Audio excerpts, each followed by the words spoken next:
ठरलं तर मग या मालिकेच्या आजच्या भागात आपण इथे पाहत आहोत की सायली देवीसमोर दिवा लावत आहे. ती देवीला प्रार्थना करत आहे, कारण की जो काही अर्जुन इथं लढाई लढायला गेलेला आहे त्याच्या सुरक्षेसाठी. आता ती इथे हात जोडून म्हणत आहे की ए देवी आई, त्यांना काही होऊ देऊ नको, पोलिसांना काही होऊ देऊ नको, चैतन्य भाऊजी यांना कुणालाही काही होऊ देऊ नको. तो नराधम पकडला गेला पाहिजे. आम्ही जे काही मिशन हाती घेतलं आहे त्याला तुझा आशीर्वाद असाच राहू दे, अशी देवी समोर इथं तर ती प्रार्थना करत होती. खरंच इथं देवीला प्रार्थना करण्याची खरंच गरज होती, कारण की अर्जुन आज खूप मोठ्या संकटात होता. आता पुढे इकडे प्रिया इकडे म्हणते की साक्षी ऐक ना, तात्यासाहेब वगैरे घरी आले आहेत का? तर साक्षी म्हणते की नाही ग, नाही आले. असं काय विचारतीस? तर प्रिया म्हणते की नाही नाही, सहजच विचारलं, मला त्यांची काळजी वगैरे वाटत होती ना म्हणून विचारलं.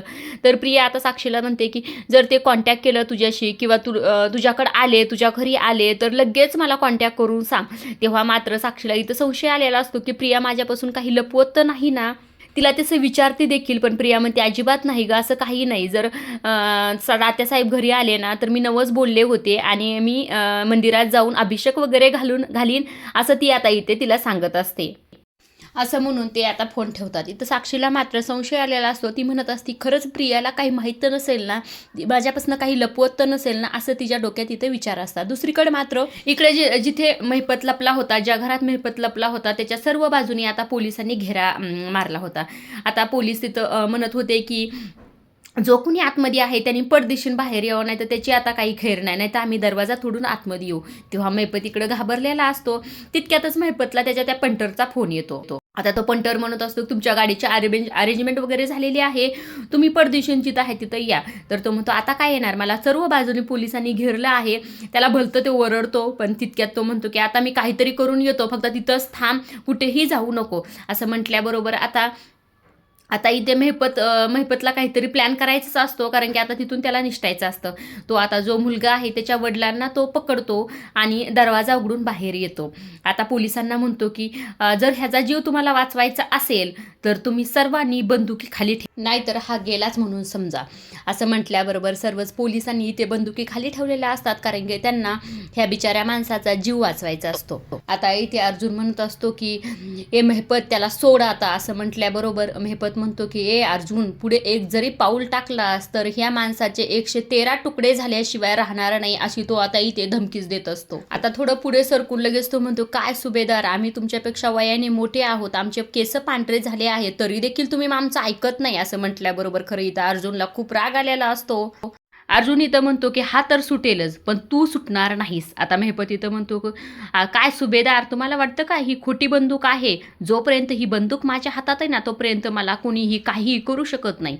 असं म्हणून त्या माणसाला तो ढकलतो आणि तिथनं पळ काढतो. आता खरं तर त्याच्या सर्वच मागे इथं गेलेले असतात, पोलीस असू द्या किंवा अर्जुन असू द्या, पण अर्जुननी मात्र बरोबर त्याला पकडलेलं असतं इकडे. आता इथं सर्वच त्याच्या मागावर होते, परंतु अर्जुननी मात्र बरोबर घेरलं होतं. आता पोलीस इथं कुठे होते हे माहीत नाही, पण आता इथे अर्जुननी त्याला पकडल्याबरोबर महिपत तुला मी आता सोडणार नाही असं म्हणून त्याला खरं इथे पाडलं होतं, पण महिपतच्या हातात बंदूक होती. त्या बंदुकीचा धाक टाकून तो आता अर्जुनला इथे घाबरवण्याचा प्रयत्न करत होता.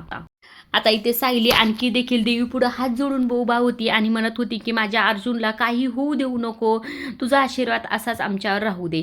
आता दुसरीकडे मात्र महिपतनी बंदूक तर त्याच्यावर ताणली होती, पण बंदूक मारताच खरं तर त्याच्यातल्या गोळ्या आता संपलेल्या असतात, त्याच्यामुळे महिपतचा खरं इथं पोपट उडालेला असतो. आता इथं गोळी संपल्यानंतर त्यांनी ना तो एक लाकूड असतं ते लाकूड पेटलेलं घेतो हातात आणि अर्जुन समोर धरतो आणि अर्जुनला म्हणतो की आता मी तुला सोडणार नाही, तुला काय गरज होती रे की ह्याच्यामध्ये पडायची, तुझा जीव वाचव आणि पळ इथून आणि मला सोडू दे. असं म्हटल्यावर अर्जुन म्हणतो की अजिबात नाही, मी तुला तर सोडणारच नाही, तुला आता जेलमध्ये टाकल्याशिवाय मला चैन पडणार नाही. हा सर्व काही सीन खरं इथं खूप थरारक होता, एकदम फिल्मी स्टाईलमध्ये ह्यांची इथे लढाई सुरू होती. आता ह्यात कोण जिंकतं कोण नाही हे आपण पाहूयाच. दुसरीकडे मात्र देवीने इथे संकेत दिलेला असतो.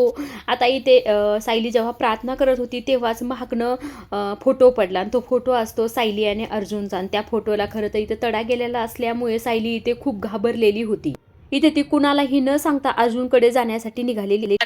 अडवतात आणि समजून सांगतात की सायली तू कुठे चालले. तर सायली इथे खूप घाबरलेली असते. ती म्हणते की मला काही करून अर्जुनकडे जायचे, कारण की मला खूप घाबरल्यासारखं होतंय, मला खूप भीती वाटते, अर्जुनला काही झालं तर मी काय करू, असे तिचे डोक्यात खरं तर खूप इथे विचार येत असतात. ती घाबरलेली असते. तेव्हा रविराज तिला म्हणतात की सायली तू शांत बस, आधी मी तुला सांगतो अर्जुनला काहीही होणार नाही, तू माझ्या मुलीसारखीस आणि अर्जुन माझा जावयासारखा आहे, त्यामुळे मी माझ्यामुळे अर्जुन ह्या सर्व गोष्टीत अडकलेला आहे, त्यामुळे मीच जाणार आणि मीच अर्जुनला सोडवणार, असं आता रविराज सांगत असतात की मी तुझ्या संसाराला काही होऊ देणार नाही, असं म्हणून आता रविराज खरं तिथनं निघून जातात. पण ह्या बाकीच्या सर्वच जणी आता खूप इथे टेन्शनमध्ये असतात. हे साहजिकच आहे, कारण की अर्जुन मेहपतशी लढणार म्हणजे इथे काहीतरी भयान होणार हे सर्वांनाच माहिती असते. मात्र ह्यांच्या दोघांचा थरारक प्रकार सुरूच होता. दोघे एकमेकांना खूप मारत होते. आतापर्यंत देखील इथे पोलीस आलेले नव्हते. आता अर्जुन देखील आपला कमी नव्हता. अर्जुन देखील त्याला खूप धुतलं होतं, कारण अर्जुन पण म्हणत होतं मी असंच तसं तुला सोडणार नाही, तुला काही करून आता मी जेलमध्ये टाकणारच, असं इथे अर्जुन त्याला आता इथे धमकीच देत असतो. असं म्हणून खरं तर त्याला खाली पाडलं आणि अर्जुन आता पुढे विचार करतो की आता ह्याचं करायचं काय. ते पोलिसांची वाट बघत होता. तितक्यातच मागणं मेहपत उठला आणि त्याच्या हातावर चाकून जोरजोरात वार केल्याबरोबर खरं तर इथं अर्जुन खाली कोसळलेला होता, खूप जखमी झालेला होता. अशा अवस्थेत देखील तो खाली पडल्यावर मेहपत परत आता इकडे तिकडे पळायला बघतो. तेव्हाच इथं अर्जुन एक लाकूड त्याच्या शेजारी असतं, ते लाकूड त्याच्या अंगावर फेकतो आणि मेहपत मात्र तिथं पडतो खाली. मेहपत तिथं परत उठून पळायचं बघतो, पण अर्जुननी मात्र तिथे आता त्याला पकडलेलं असतं. आता तितक्यात सर्वच जण इथे आलेला असतात. पोलीस देखील इथे आता पोहोचलेले. आता इथे चैतन्य देखील आलेला असतो. अर्जुन आता मेहपतला म्हणतो की तुझी आता सुटका नाही, आता तू जेलमध्ये गेल्याशिवाय राहणार नाही, असं म्हणून आता सावंतनी वगैरे म्हटले टाका रे ह्याला गाडीत, असं म्हटल्यानंतर आता त्याला तिथे घेऊन जातात आणि इकडे अर्जुनना मात्र खूप लागलेला असतो, त्यामुळे सर्वच घाबरलेले असतात. ते आता त्याला हॉस्पिटलमध्ये नेण्याची इथे तयारी करत असतात. आता दुसरीकडे मात्र ह्या सर्व जणी आहेत त्या खूप टेन्शनमध्ये असतात, कारण की पुढे तिकडे काय झालं हे त्यांना कुणालाही काही माहीत नसतं. त्यामुळे सायली आता अर्जुनला कॉल करण्याचा प्रयत्न करत असते, पण अर्जुनचा काही कॉल लागत नसतो. त्यामुळे ती आता रविराजला कॉल करते. रविराजला कॉल केल्याबरोबर आता रविराज कॉल उचलतात आणि म्हणतात की सायली पहिलेच विचारते अर्जुन कुठे आहेत, अर्जुनला काही लागलं आहे का. तर रविराज म्हणतात आधी तू शांत हो, अर्जुनला काही झालेलं नाही, मी आणखी भेटलो तर नाही, पण एक चांगली आनंदाची बातमी आहे, ती म्हणजे की मेहपत पकडल्या गेला आहे, मी अर्जुनला भेटतो आणि तुला कॉल करतो, असं म्हटल्याबरोबर सायली इथे खरं तर खूपच आनंदात असते. आता ही आनंदाची बातमी घरच्यांना सर्वांना सांगत असते की मेहपत पकडला गेला आहे, अर्जुन देखील चांगले आहेत, आता ते घरी थोड्याच वेळात येऊन जातील. आता सर्वच घरचे इथं फार आनंदात असतात, देवाचे आभार मानत असतात. दुसरीकडे मात्र ह्यांचं बोलणं ही प्रिया लपून छपून ऐकत असते. आता ही तिला सर्व बातमी कळल्यानंतर ती मात्र इथे खूप घाबरलेली असते, तिला खूप टेन्शन आलेलं असतं, आता माझं काय होणार. आता इकडे रविराज जेव्हा मेहपतला भेटतात तेव्हा म्हणतात की आता तुला सुटणार नाही, जसं तुझ्या लेकीला जेलमध्ये जन्मठेपेची शिक्षा झाली अगदी तशीच तुला देखील जन्मठेपेची शिक्षा होईल, आणि यामागे सर्व प्रकरणामागे नेमकं कोण आहे हे देखील आता सर्व कळण, असं हे कॉलर पकडूनच आता रविराज मेहपतला बोलत असतात.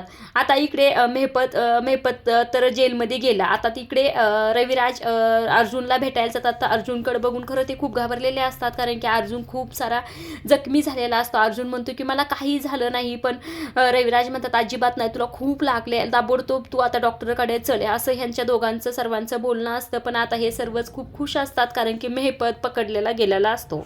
आजच्या पुरतं एवढंच. पुढील भागात काय होतं खरं तर हे माहीत नाही, कारण की मेहपतला आता अर्जुन विचारणार असतो की सुपारी तुला नेमकं कुणी दिली. आता मेहपत सांगतो का नाही हे पुढील भागात नक्कीच आपल्याला कळेल. आता दुसरीकडे नागराजने सुमनला पकडून ठेवलेलं असतं, आता तिच्यासोबत काय करतो हे देखील पाहण्यासारखं आहे. आजच्या पुरतं एवढंच. धन्यवाद.